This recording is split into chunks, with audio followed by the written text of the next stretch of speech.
lovelies, and welcome to my BookTube channel, The Sassy Library Fox. My name is V, and today we're going to talk about my August wrap-up. And before we do that, I'm really sorry if the cam is a little bit lopsided.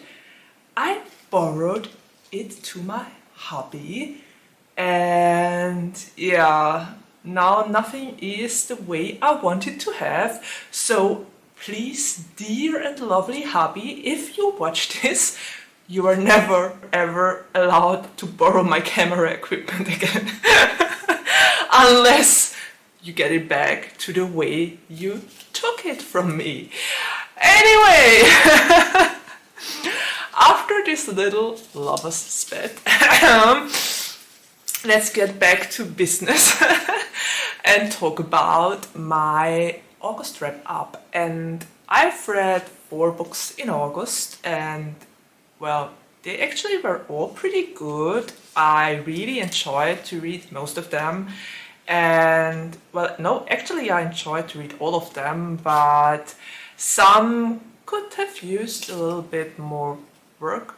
I don't know how to put it. That's the thing when you read new authors and authors that just released their debut novels. They are great, they are super interesting, but as a reader and as someone who reads a lot, I just sometimes notice flaws, and yeah, then I don't hesitate to point them out. So there goes that. I don't mean anything bad when I'm pointing out some flaws in debut novels. I just mean it well with the author so that they can work on that in the next book.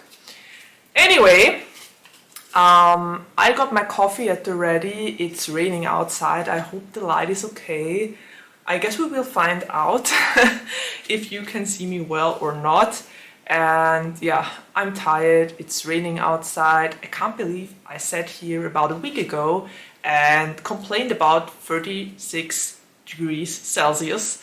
And now we have like 5 and it got cold and it's rainy. So yeah, that's climate change for you. Anyway, let's get back on track and talk about the 4 books I read in August.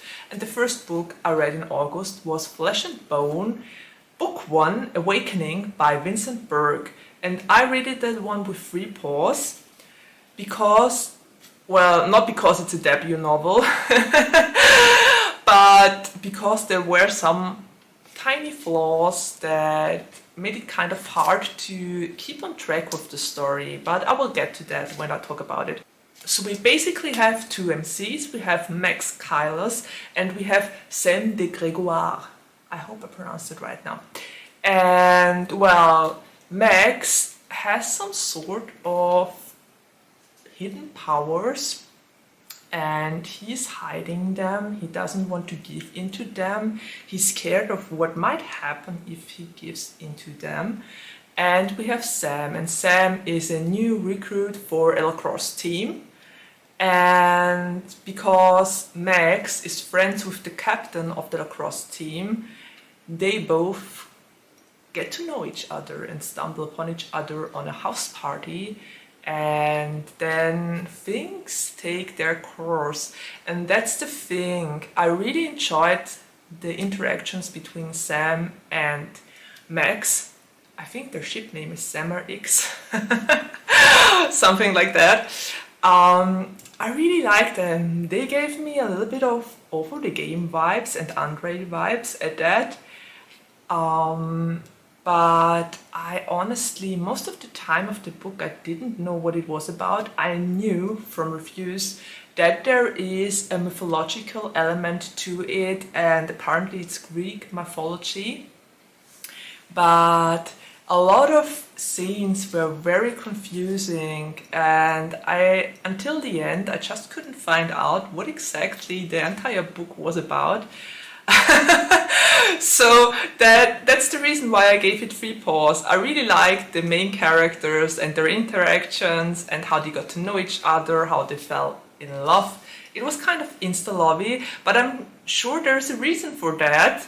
And that will probably be revealed in book 2, but yeah, it was just, for me as a reader, it was very confusing. There were moments when the story went in a completely different direction, and I just wanted it to be more on track and to find out more about Meg's powers and where they came from. And yeah, it was too vague for me, I think. Yeah. But regardless of that, I really want to read book 2 because I want to know if the author is going to answer a couple of my questions. And yeah, it was a nice book, but it didn't really cut it for me. So yeah, 3 paws it was. But I'm definitely going to read book 2 because I want to know how Summer X are going to continue and what is going to happen next, especially after that kind of ending. I'm very curious what will happen in book 2. Okay, let me take a sip of my coffee here. And did I write anything else? Yeah, I wrote that it's some sort of sports romance with a little bit of supernatural extra, and that it was interesting but also kind of confusing, and that half of the book and half of the time I didn't know what was going on. So that's the reason for the 3 paws.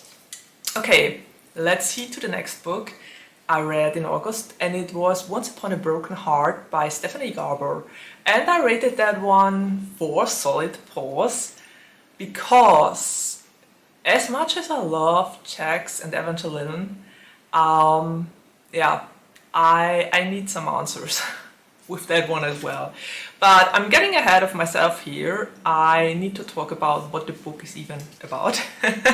So let's start there. So the book is about Evangeline Fox, and Eva, in short, is in love with a boy, but apparently he is going to marry her stepsister, and she doesn't understand why. They've been really happy together and they wanted to get married, and all of a sudden he wants to marry her stepsister Marisol. And Eva is so desperate that she goes into the church of Jax, the Fate, and asks him for help to prevent that wedding. And of course, the Prince of Hearts follows through. He asks for a prize, 3 kisses, whenever he wants her to kiss someone, not him, another person. So Evangeline agrees and the wedding is stopped, but the problem is that the entire wedding party is turned into stone. And Eva doesn't want their lives to be on her conscience and saves them and turns into stone herself. So after a couple of months, she is turned back into human and normal form, and well, is sent to the magnificent north in order to, well, establish relations with Prince Apollo over there. And Prince Apollo, well, he doesn't seem to like her at first, but then Jax intervenes and asks her to kiss him. So Eva kisses Prince Apollo, and suddenly he's besotted with her and wants to marry her. So yeah, there happens so many things in this book. I personally loved Jax. He's one of my favorite characters from the Caraval series, and I really like him, but I don't know, it were 4 paws, it was a solid 4 paws, but I missed that certain extra. How to put it? Yeah, that's the reason why I rated it 4 paws. I'm very curious how things will continue in the sequel, because wow, that ending was quite something. I'm actually going to buddy read the 2nd book with my sister soon, so if you watch this, sis, finger out for you. And yeah, I'm very curious how this is going to continue, because apparently there are feelings between Ever and Jack's building as well. But yeah, we have that weird sort of love triangle there. So yeah, it will be interesting. Stay tuned for book 2. Okay, the third book, and that fits kind of my coffee here, I read in August was Legends and Lattes by Travis Baldree. And this book was so great. I rated it 4.5 paws because it was so wholesome and nice. If you want to know what it is about, it's about Viv, and Viv is a former mercenary. She's an orc woman, and she decided that she doesn't want to fight anymore and that she wants to open up a coffee shop instead. So she goes to the city of Thule and opens up a coffee shop there. And at first she purchases a little, well, shop, so to say, and turns it into a coffee shop with the help of a hob named Cal. And then she gets help from a girl named Tandri that becomes one of the baristas there. And later on there is a redkin named Timble that bakes the goods for the coffee, or that can be served alongside the coffee. And it's coming all together so nicely, and this was so wholesome. You basically, the entire book is about Viv building up her coffee shop and getting to know the regulars that get there, changing the menu according to the people's preferences. And there's not happening a lot until the ending of the book. There happens a little bit of action at the ending of the book, but most of the book is really just wholesome and sweet and so nice. It's like a warm hug, and you can feel the love for coffee. And quite honestly, this book made me so hungry, because the goods Thimble, the redkin bakes, oh my god, they sound so delicious and tasty. And I want to go into their shop and drink some coffee and eat some of Thimble's great inventions. Yeah, that book was just very wholesome. If you want to read something slow-paced, with not a lot of action, and you crave something really wholesome, then that's the book for you. 4.5 paws it was. Okay, and the last book I read in August was The Sins on Their Bones by Laura R. Samotin. I hope I pronounced it right. And I rated it with 4.5 paws. It's some sort of Jewish folklore inspired tale, and it's about 3 characters. Actually, we have 3 point of views. We have Dimitri, the former Tsar.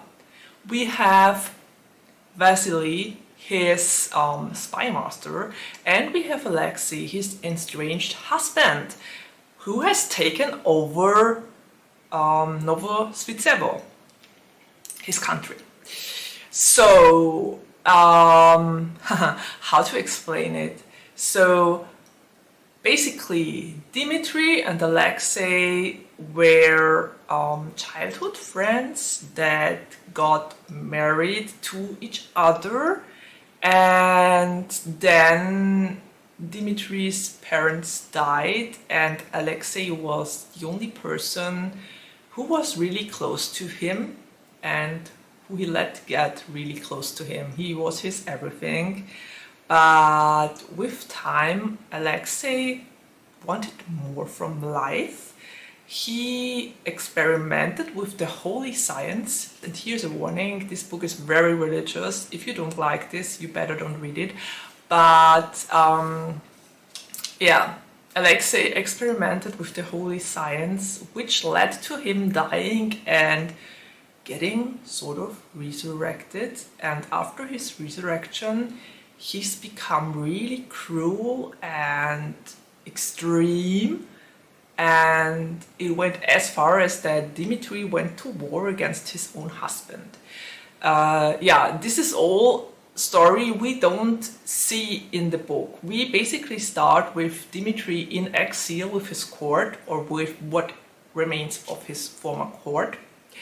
The last 4 people that are still truly loyal to him. And all those backflashes that are in the book kind of explain what happened during the war and how Alexei came back and everything.